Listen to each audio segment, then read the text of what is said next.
guys. Okay, we are caught up to the live with the Rake murder trial. So today starts day 5. Um, I tried to mess with OBS a little bit in between my streams, and I have forgotten how to use it. So we are gonna trudge through StreamYard and hope that we have better luck. And over the weekend, I'm gonna fiddle with some stuff and try to figure out how to use something that won't crash on me every 15-20 minutes. I am so sorry.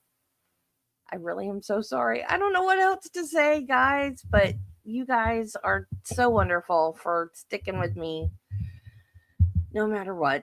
So let's try this again.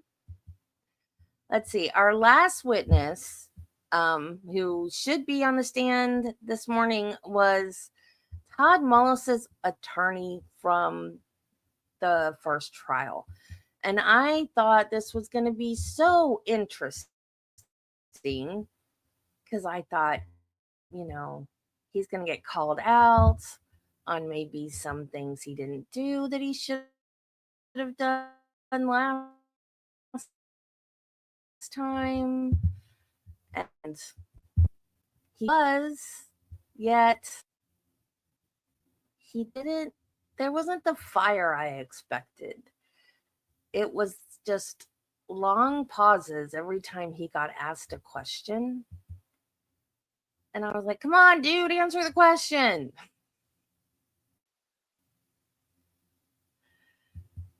I was like, it's not personal. You're an attorney. This guy just wants a new trial. And StreamYard is ticking me off already. They're in the courtroom, but nothing's happening yet. So we're not missing anything.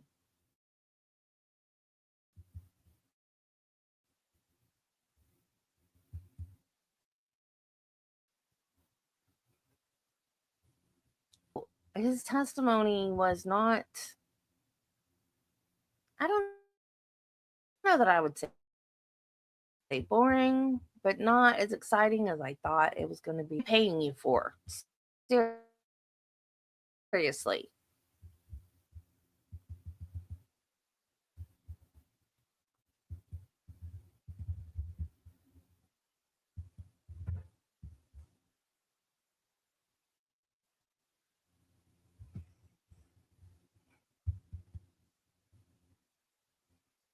Well, at least I know it's StreamYard now. Because when I'm not using StreamYard and I click on a button, it's like, since I got the new internet.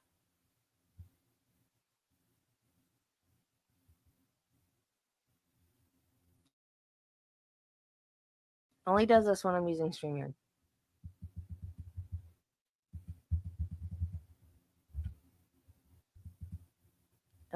Okay. Hold on a minute. I'm going to reload StreamYard. I said ScreamYard because it's making me scream. It is now dubbed ScreamYard.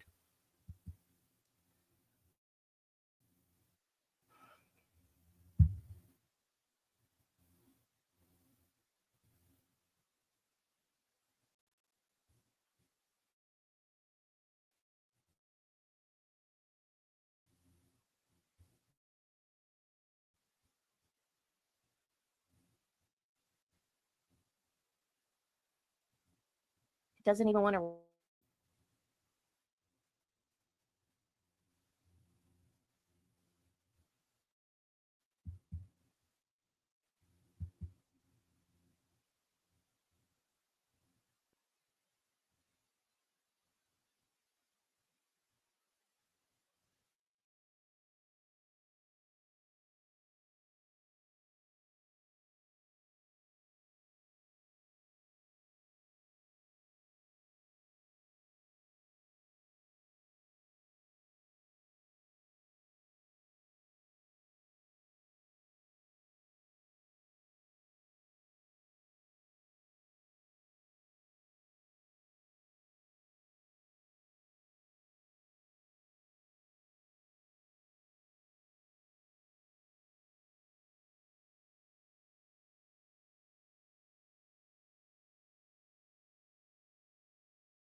I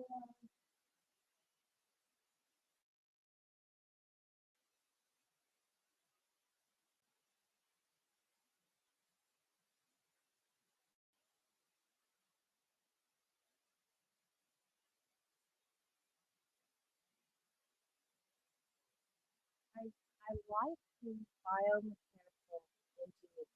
I still can't imagine a way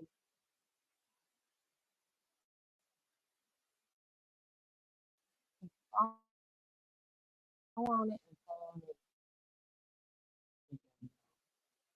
I need to see an actual reenactment. I think she said one of the times weren't very deep, so she moved and it came out, and then so she fell back again, and then it went in another place. But that only accounts for 5 wounds, not 6.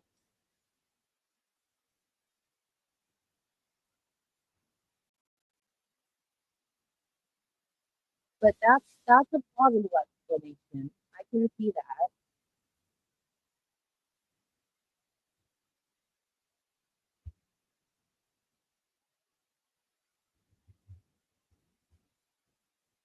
Hey, Rodney. And the thing with kids is that it's pliable. No wound is ever going to match the exact shape of an instrument unless the person is already deceased when that instrument goes into their body, or unless they're unconscious. If they're unconscious already, it would. But because it's something that just happens automatically, like you don't think about it. It's your survival instinct. I mean, think about like if you put your hand on a hot stove, you're automatically going to jerk away. There's no way you can leave your hand with it. That's our survival instinct. It's built in. So when you come in contact with anything that causes pain, your automatic reaction is to jerk away. And that doesn't matter if you've done something or someone else has done something. So trying to measure the fork, the distances between the tines, and that kind of. Good morning. Please be seated.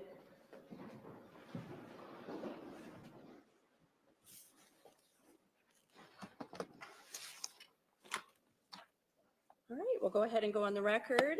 Are there any preliminary matters that we need to address this morning? Anything on behalf of the applicant? Just on the applicant's end, Your Honor, we want to keep things moving this morning, and we can confer further with scheduling about with the court about scheduling maybe at a break. But we do have our next witness to proceed, and I think we've conferred with the state about that. So, okay. Any preliminary matters on behalf of the state?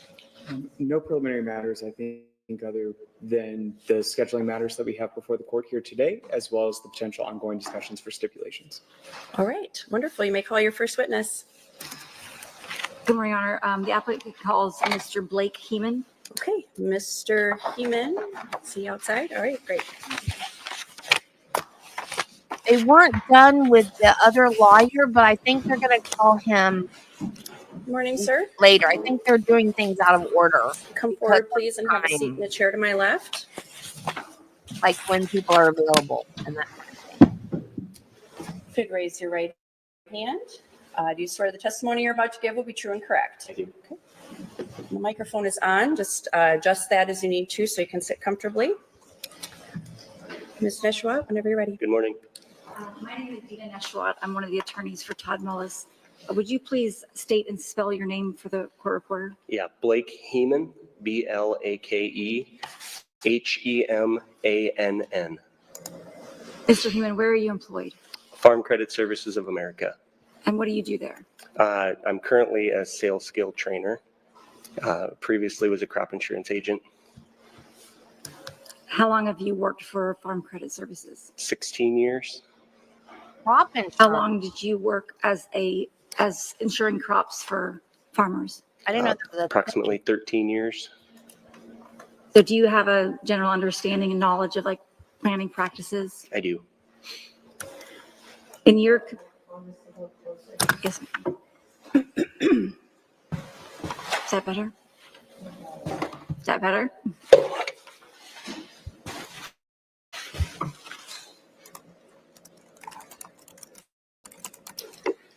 You just said you had experience with the planting industry, farmers. Can you give me just a general idea of your interactions with them in your 13 years ensuring crops for them? Sure. The crop insurance process is pretty straightforward. I'd say the biggest requirement is understanding what coverage the producer wants. And then there's some key dates and times that need to be met throughout the year with that process to make sure that they're insured properly. Do you recall what those key dates are? There's several. So sales closing date is March 15th. There's some planting dates. So like corn to get full coverage should be planted by May 31st. Beans, I believe, is June 15th.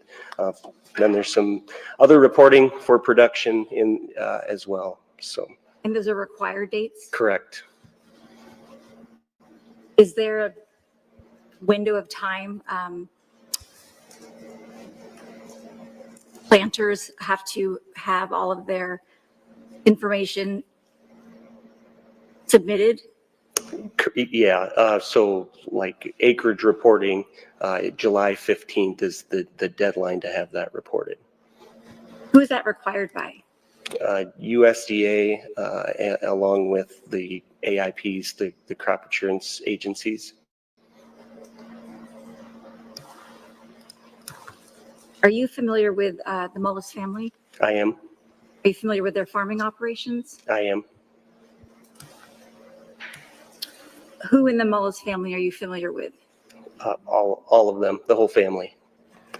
Todd, I'm familiar with Amy, Pat, all the whole operation. Mike, Leroy. And Leroy is the father of the three males that you just mentioned? Correct. And you said Amy also, Amy Mullis? Yep. And you insured crops and farmlands for those members of the family as well, and their farming operations? Correct. Okay.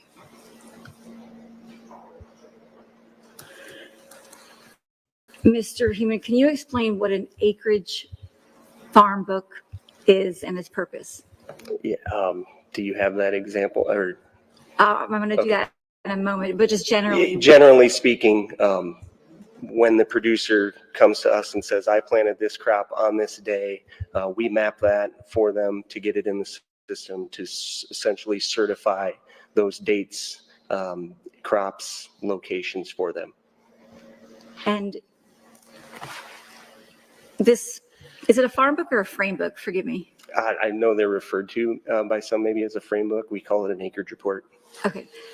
Is this something that's generally you prepare for each of your farmers? Correct. Is that annually you prepare? Correct. Annually.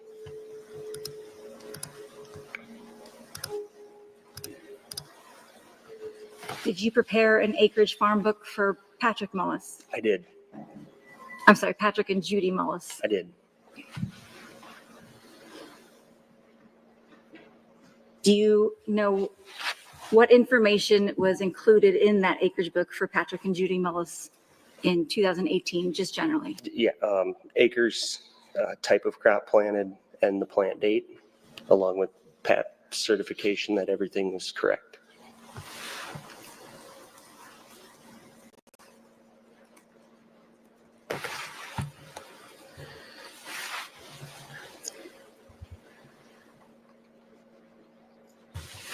I'm going to show you, Mr. Heeman, a redacted report. It's Exhibit 378. And Your Honor, redacted is just the privacy, personal data, phone numbers, social security.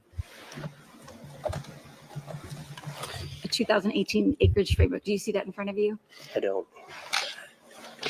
Excuse me. Where's the paper?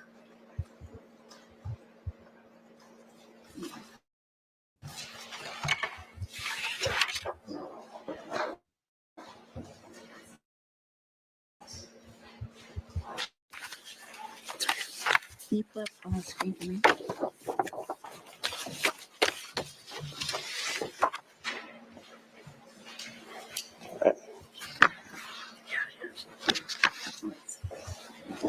Give you a moment to skim it. Your Honor, the court previously received a copy of this on its hard drive if the court needs to see it. I'm able to access it. Thank you. Thank you, Your Honor. I'm familiar with this book. Because you created that book to put it Correct. together. Yep. Okay. What year does this acreage report cover? This one says 2019. Sorry, 2018. So just to confirm, the one in front of you covers is report 2018. 2018, is that what you said? Correct. Do you know when it was prepared? Should say on here.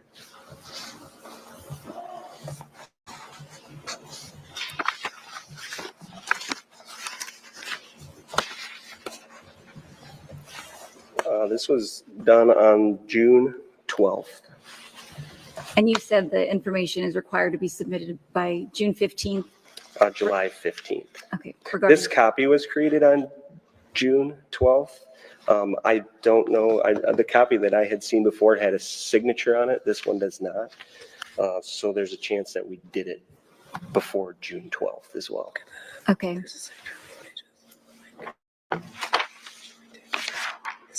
What page? 22. Mr. Heeman, would you turn to page 22? Do you see a signature on that page? The signature? Well, a redacted signature. So on the actual acreage report, this would be a signature area where we would need a signature. If you're referring to the other 578s, is that Is that one the you're looking form? at? That's a different signature. What page would that be on? I don't know page numbers.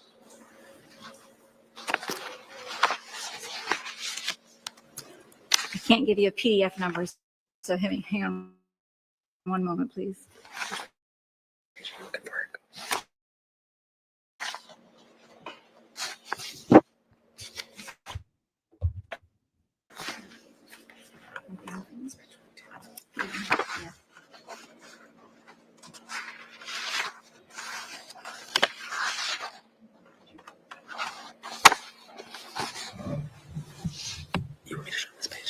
We're going to show you Sure. with the Hey, course Quinn. permission. Certainly. Of the electronic document. Yeah, so that document right there is the certification from the Farm Service Agency. And so that signature would have been the date that Pat certified those acres with the FSA office or Farm Service Agency, which is separate from our acreage report. Okay. Mr. Heeman, so again, in this report, is there mapping information in there regarding fields that the farmer would own or be affiliated with in renting, for example? I'm going to object. One, I don't know if we're admitting this exhibit. The state certainly objects to the admission of the exhibit. So right now it's assuming facts, not in evidence. I'm also going to object because it's irrelevant. It's not Mr. Mullis's farm specifically. So under those grounds, as well as 5403 prejudice, as it would be misleading. Did you wish to respond? Yes, Your Honor. I'm not asking for specific information. I'm asking generally, are there mapping, what is included in that report, just generally speaking, and there will be foundation in just a few more questions, and it's certainly relevant because it gives information to support that certain allegations by the state or testimony in the underlying trial by the state is false. And we'd like to show that with this, what the court is about to see. Well, I mean, at this point, I guess I don't have any information to tell me what these maps or this information has to do with Todd Mullis. Maybe we could lay that foundation and then move forward with the specific information about this exhibit. And a few more questions, I think I can establish that. Sure, why don't we Yes. go there and then we can come back to the exhibit? Sure. Okay.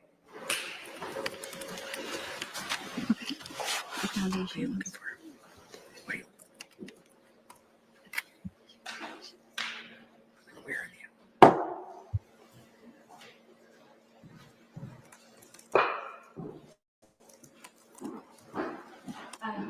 Mr. Human, do you know who operated the planter for the Mullis family members' fields that you insured the crops for, from your understanding? From conversations I was aware, Objection, hearsay and speculation, Your Honor.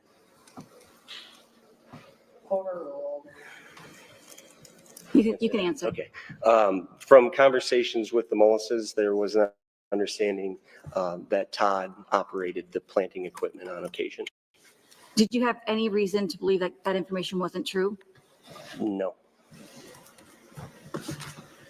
You actually insured fields for Todd and Amy Mullis and their farming operation, is that right? correct.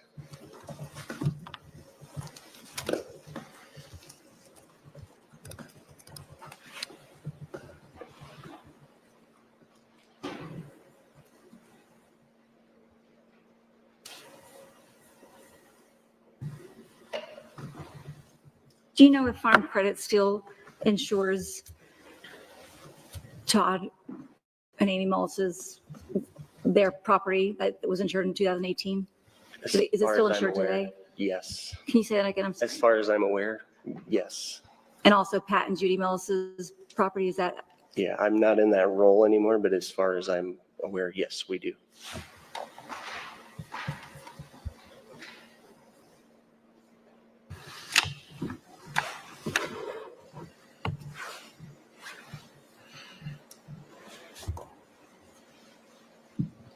In 2018, have you ever met Todd and Amy Mullis before in person? Yes, on their farm. Do you know what year that was? 2018, around that time frame, probably more than one occasion. Okay. Can you just, what was the where did you meet them? What were they doing? In some cases, it would have been signing acreage reporting documents or other crop insurance documents or deciding what coverage to take. In other instances, just on the farm, stopping in to say hi, see how things were going. So you saw Amy and Todd Mullis together? On one occasion, both of them together, yeah, that I can think of. Okay. Do you notice anything unusual about them together, demeanors? No. Odd?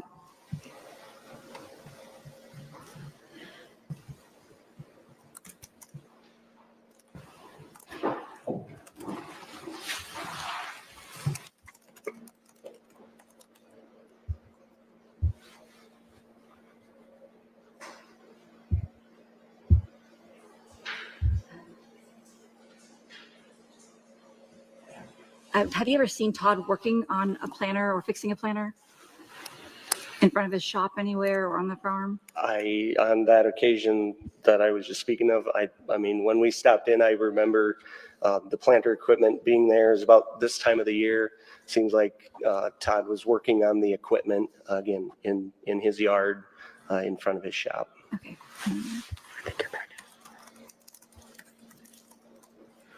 Okay, Your Honor, I'm going to go back to the showing Mr. Heeman a copy of the redacted report, if that's okay. You can, I guess. I guess we'll have to see what the questions are. I'm showing the report. It's something. He has it, Davis. You have it in front of you? The paper copy?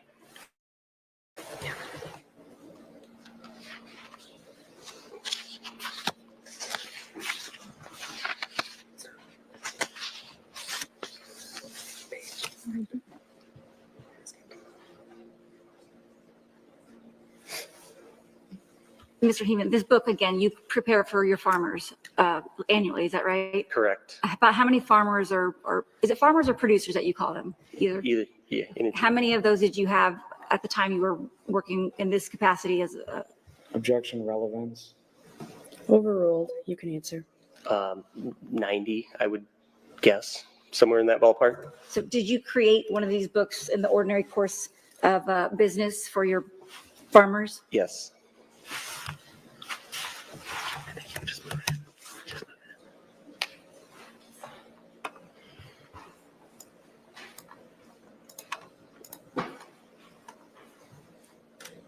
Your Honor, we'd offer Exhibit 373, the frame book. For,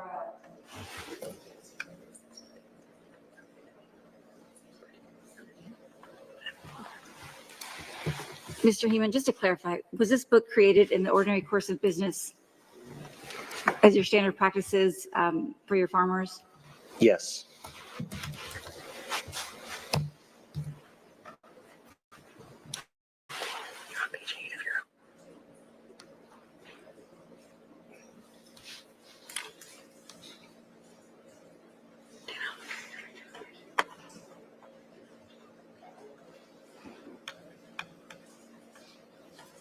Okay, Your Honor, the applicant would now offer Exhibit 378, sorry, into evidence. Any objection? Yes, Your Honor.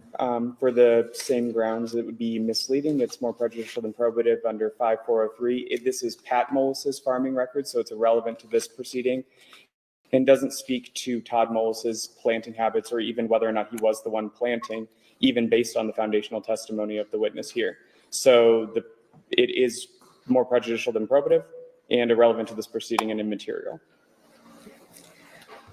Again, I guess Hey, all I've heard to connect it to Todd Mullis is that on occasion, he operated the planter that I guess potentially would be referenced in this report. So I agree. It's way too tenuous at this point. It's not going to be admitted at this point. If you want to continue to lay some foundation, you certainly can. Mr. Heeman, between the family Mullis, the Mullis family members, there was Mike, Leroy, Pat, Todd, and Amy Mullis. You insured their fields? Correct. From your knowledge of all of those fields that are insured, crops are insured, was it that Todd Mullis was the one that operated the planter for those fields? The primary operator of that equipment, again, through conversations, was Objection, always that. hearsay and speculative, and I it's don't leading, Your see Honor. why this is relevant. Overruled. You can answer. In those conversations, it was often talked about that Todd was the operator of the planter equipment. Do you have any reason to believe that that he was not the operator of the planter? Objection, Your Honor. Again, we're just speaking to another farm book. It's completely irrelevant to this proceeding and speculative at this point. If you'd like me to voir dire the witness and ask if he has specific knowledge about specific instances, I'm happy to do that. But it is speculative here because it's trying to say it's action in conformity with another document that hasn't been admitted. You may voir dire the witness if you'd like. Thank you. Good morning, Mr. Heeman. Good morning. You mentioned previously that you insured all of the Mullis family farms. Is that fair? Correct. On any specific date and time, were you present when Todd Mullis was planting? Not to my knowledge. Can you name any specific date or time as it relates to when he would have engaged in planting on any one of the Mullis' farms, specific timeframes? That I witnessed? Yes. No. So is the full value of your ability to speak to whether or not he planted in his fields or in another Mullis family field based on what you've heard and what has simply been relayed to you? That would be correct. Your Honor, the state would object on the same grounds.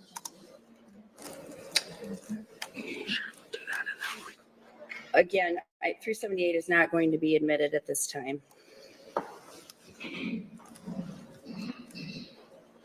One moment, Your Honor.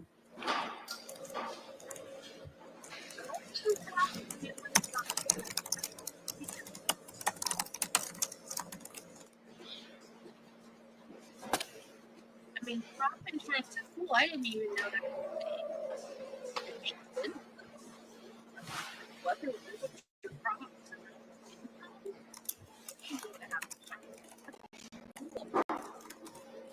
But what does it have to do with how she died? I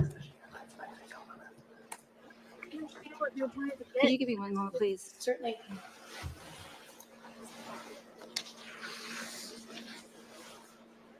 I bet they didn't have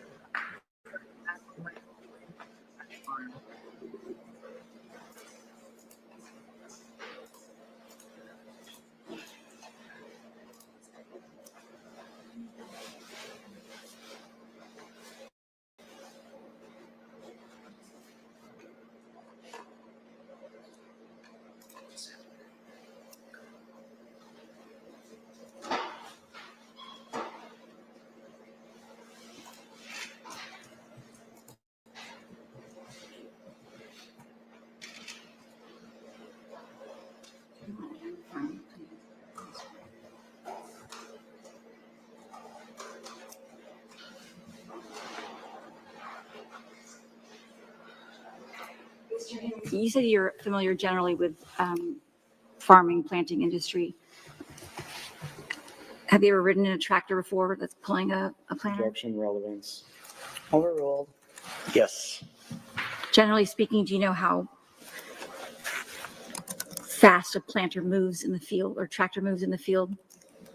Depending on the equipment, it's probably average 5 miles an hour. I would assume would be a good estimate. Okay. Does the size of the planter impact planting time? Sure. How about the shape of the field? Does that affect planting time? Yes. I mean, a square field that's flat is going to plant easier and faster than one that's got waterways or point rows in it.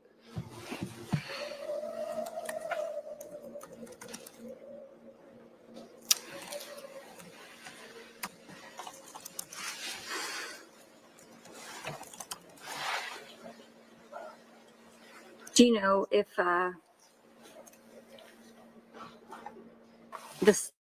do you know the size of the planter that Todd Mullis used when he planted his own fields? No.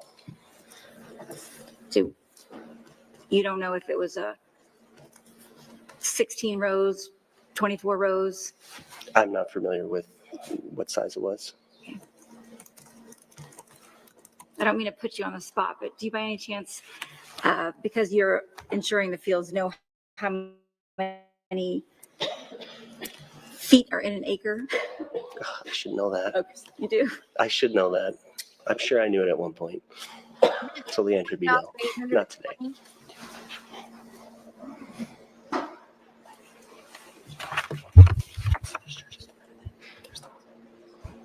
Okay, I turned my mic up. It's the information generally that is provided in the books that you created, is that reported to the FSA? Is that what it was? This information in our books, that when we do our crop insurance reporting, our acreage reporting, we're submitting that information to the approved insurance provider, who is essentially the underlying reinsurer, so the company that's holding the insurance.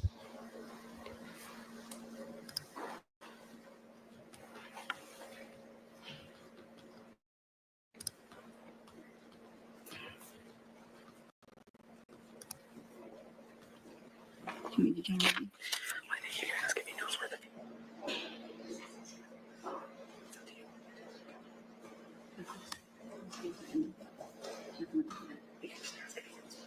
Without looking at the book in front of you, do you know the areas of the fields that you insured for several years for Pat and Judy Mullis? Objection, relevance. Overruled. I'm familiar with them, yes. Do you know the radius between, I'm sorry, let me ask you a different question. How many fields, if you know, without looking at the book, did you insure for Pat and Judy Mullis? Yeah, ballpark, 7, I'm going to guess. Do you know the radius between those fields? I would say all within 20 miles of one another. Okay. When someone is planting, do they need to refill whichever crop they're planting with certain items? For example, fertilizer or? Yes, the seed, fertilizer, some chemical. How often does a planter break down, so to speak? According to the producers I talked to, too much. They have the wear and tear affects them. They do break down, I would say, often.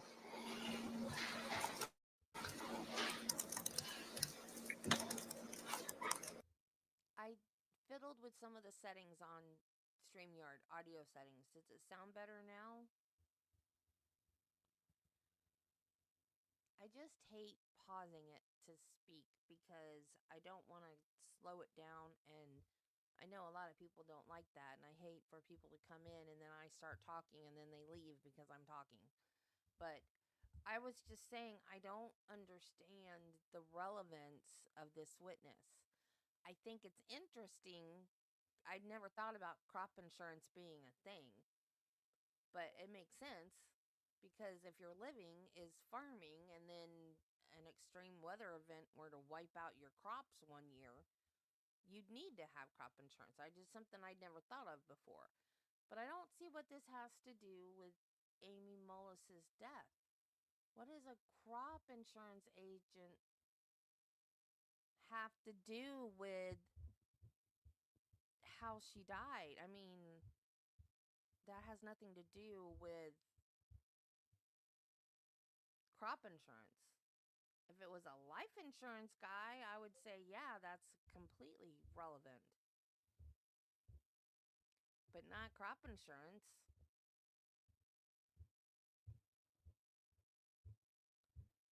I'm turning it up.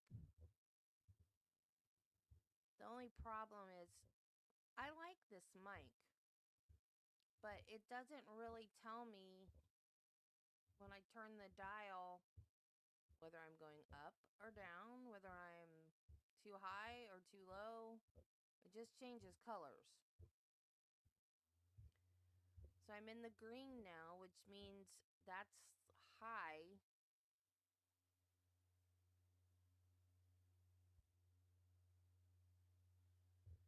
But if it gets green and then I get loud, like if I laugh loud or something, it will turn red, and that means it's muting itself because it's too loud.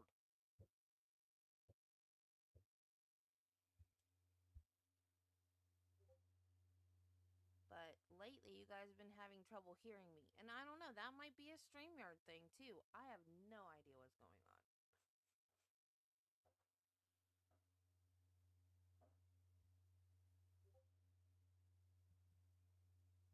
I know.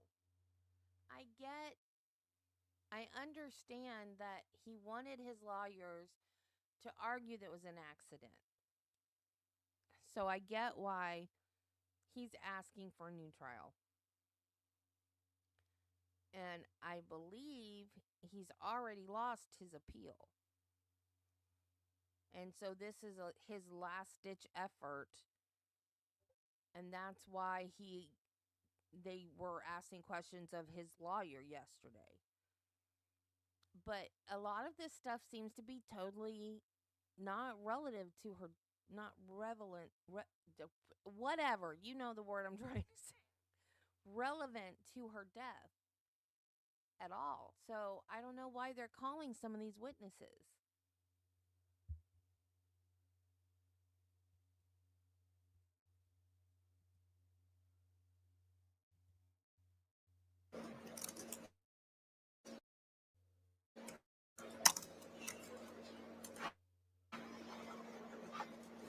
One last point.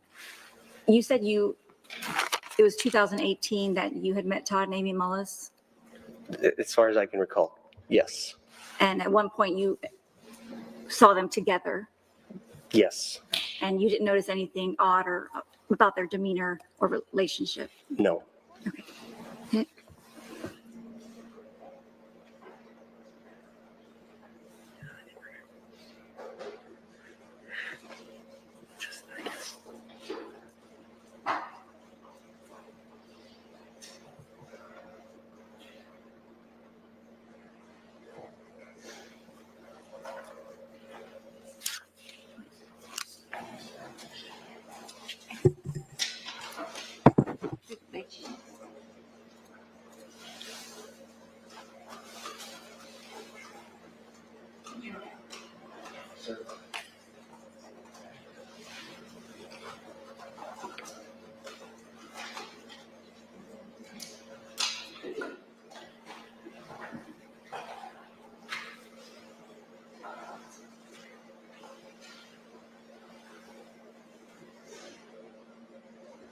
I have nothing further, Your Honor.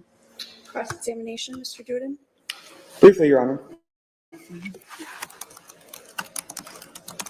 Good morning again, Mr. Heeman. You managed the insurance policies or services for the Mullis family for a number of years. Is that fair? Correct. And your agency has done this since at least 2018, right? Correct. Up to the present? As far as I know, correct. And based upon your testimony, you first met Todd and Amy Mullis personally in 2018? Objection, Your Honor, that's not what he said. Overruled. Is that correct? First met them, I believe that's when I took those policies back over. Correct. And so any paperwork that would have gone through your agency would have been signed by them on their property? Can you clarify with any paperwork? When you had them sign or certify the farm paperwork at issue, or that is relevant to your agency, would that typically be done on their property? Not always. Did you meet Todd and Amy Mullis on their land specifically, though? It's on occasion, yes. And on the number of occasions that you interacted with them, it would have been on their land? Generally, I would say probably more often than in the office, if that's what you're asking. And today, you can't say whether or not Todd Mullis engaged in any planting for a family member, can you? On a specific date and time? Not that I witnessed personally.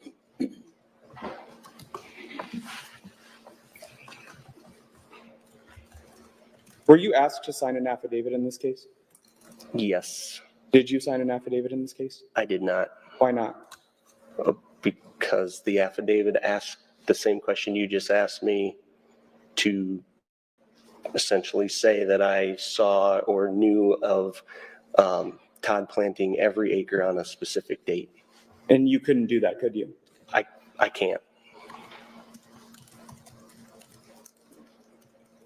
To the present, does your agency still manage the farm insurance policies for the Todd and Amy Mullis land? As far as I know, yes. And as far as you know, that land still is placed within the Todd and Amy Mullis Living Revocable Trust or within their names, correct? Objection, Your Honor. How would he have that information? Overruled. The witness can answer if he knows. I don't know the answer to that, of what it's insured under or who.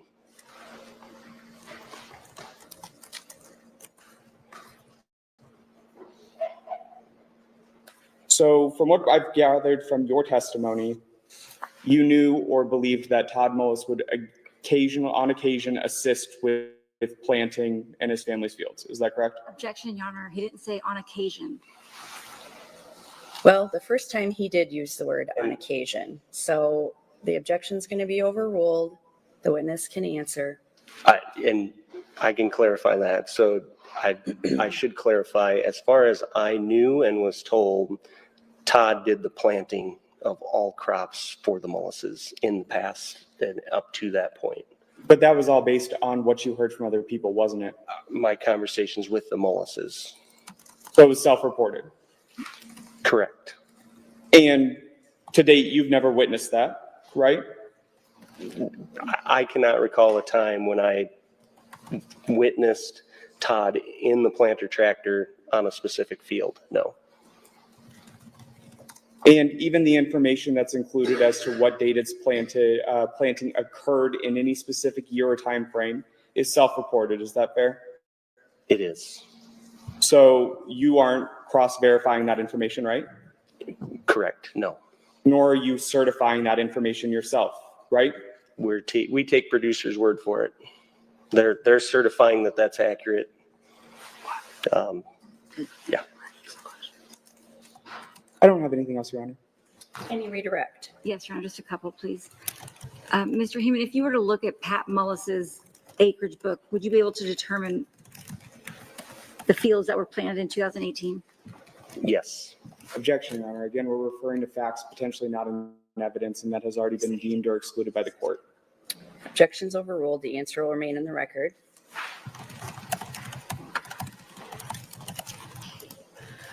The information about Todd Mullis planting for the rest of his siblings and the Mullis family's members planting operations, did you have any reason to believe that that information was untrue? No.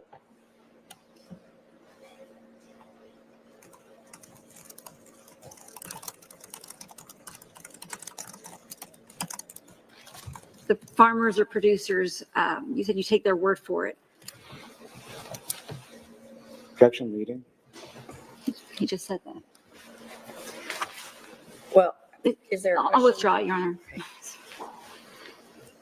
The information that they're providing to you is to get insurance on their crops. Is that correct? Correct. Would you say that planting and crops and the yields returned are their livelihood? It's specific to crop insurance. It's the way they manage risk to ensure they can, again, continue to run their operation.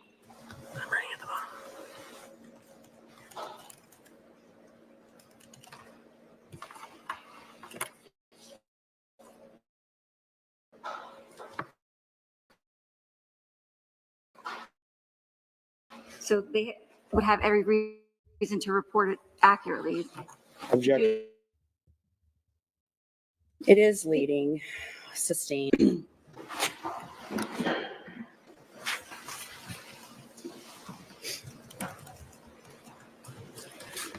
Mr. Heeman.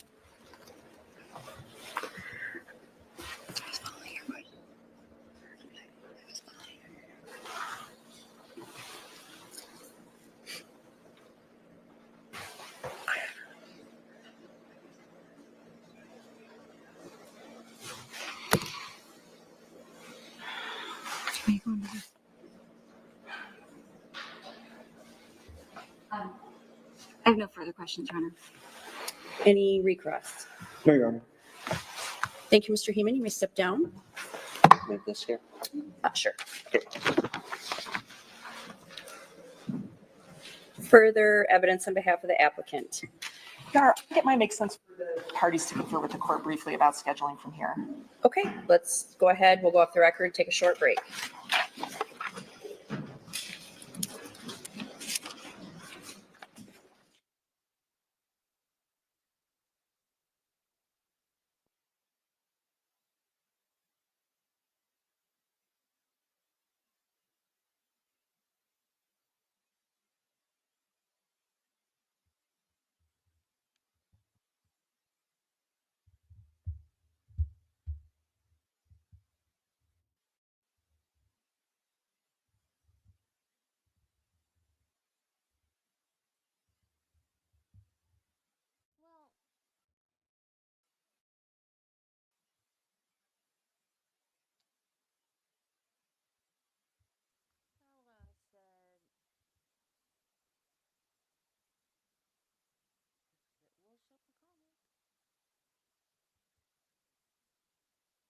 If she was gone and crops planted, then loss of labor can affect the harvest. Yeah, but that still doesn't have anything to do with her how she died. And they kept asking about, did he plant the other family's crops? That still doesn't. I don't understand where we're going with that. How does that have anything to do with whether or not he hit her with a corn rake.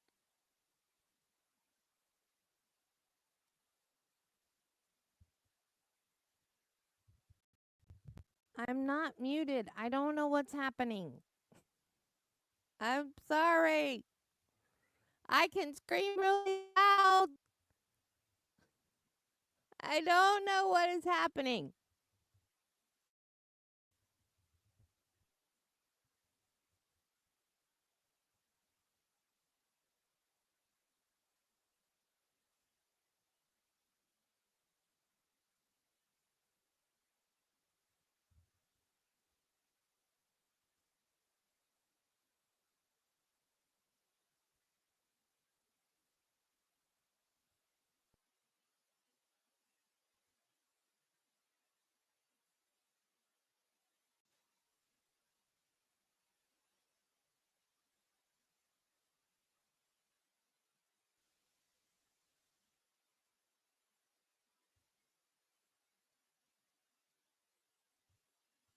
Is this better? Harry, I don't know what's going on with my mic. It's gotta be StreamYard.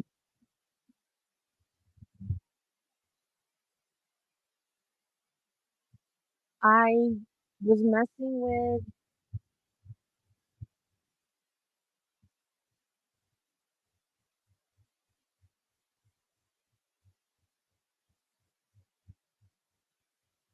messing with the settings in StreamYard.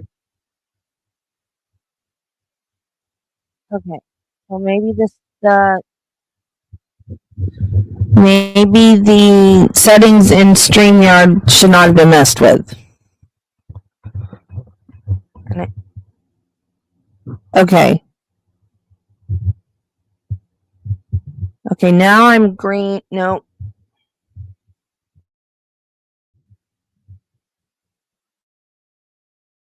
Okay, can you hear me now? It just talked it. See, now it's turning red when I talk. Okay, how's it? I've got it up. I think I've got it up so loud if I'm right into it, it turns red when I talk, and red means muted.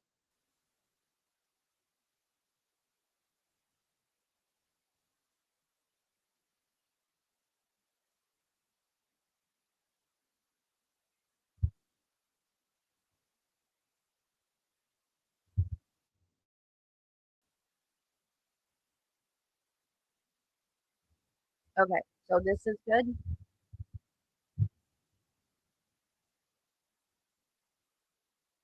I'm sorry, guys. Yeah, so I wrote in my notes, why? I don't know why, who else he planted his crops or planted their crops for matters.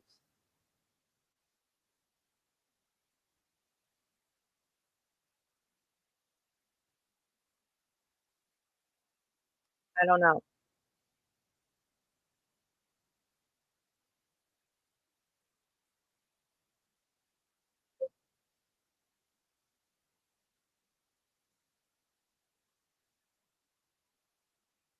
I think we're gonna watch this trial. I think I'm gonna do it.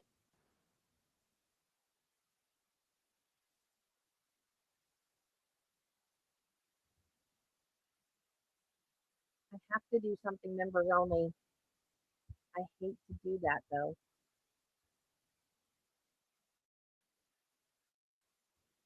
But we can do this as a members only and do it every Saturday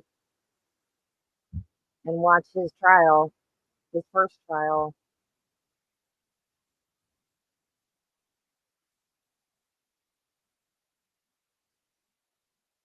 I also want to do um like a Karen Reed catch up because I know there are some people that didn't watch the Karen Reed trial and they get confused, like when I do the hearings and stuff. And I sat down and started watching some of Alita's recaps, and I was like, oh, this is a lot. I watched every bit of it, but it's a lot. It's a lot to go back and explain to somebody before April 1st. Although, who knows? We might not have a second trial. If Jackson can work his magic. All right, we'll go back on the record here just briefly for the purpose of confirming our off-the-record conversation. We've actually been doing remarkably well, I would say, in terms of witness availability. But it's my understanding that at this point, we do have at least a couple of hours before our next witness is available. And we'll be waiting until 1 before the applicant's next witness. Is that correct, counsel? Yes, Your Honor. Okay, and at that point, we'll pick back up with the rest of Mr. Firehelm's testimony, and he will actually be appearing by Zoom. Is that the plan? Yes, Your Honor. All right. We'll plan on that. Then, counsel, I know we have a few things that we can take care of, and you will be working on some other details as well off the record, but we'll plan on resuming in the courtroom on the record at 1 p.m. Anything else then that we need to address by way of housekeeping matters? Anything on behalf of the applicant? No, Your Honor. Okay, anything on behalf of the state? No, Your Honor. All right, I'll be back in chambers then at whatever point you'd like to address the details that we need to take care of. Thank you. Court's in recess till 1.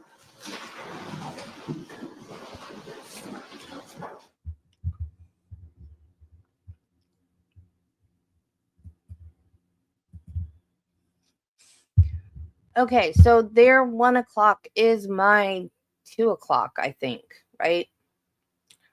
So I will be back at 2. And maybe I can figure out how to use OBS.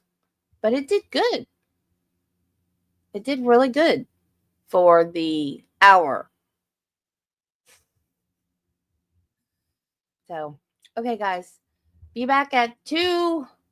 And hopefully the lawyer will be more exciting today than he was yesterday. But a couple of you guys made a really good point that he is probably stopping to think before he answers because he was subpoenaed. So there's probably not a lot of, he can say stuff. So, because he was subpoenaed, he can say stuff like, I guess Todd has waived his lawyer-client confidentiality, but he's probably, doesn't want to get disbarred, so he's probably being very careful. He's probably thinking before he answers to be very careful so he doesn't get in trouble with the bar. So, and I can't fault him for that, but still, I'm just like, answer the question. What are you waiting on? Okay, so I'll see you guys at 2. Bye.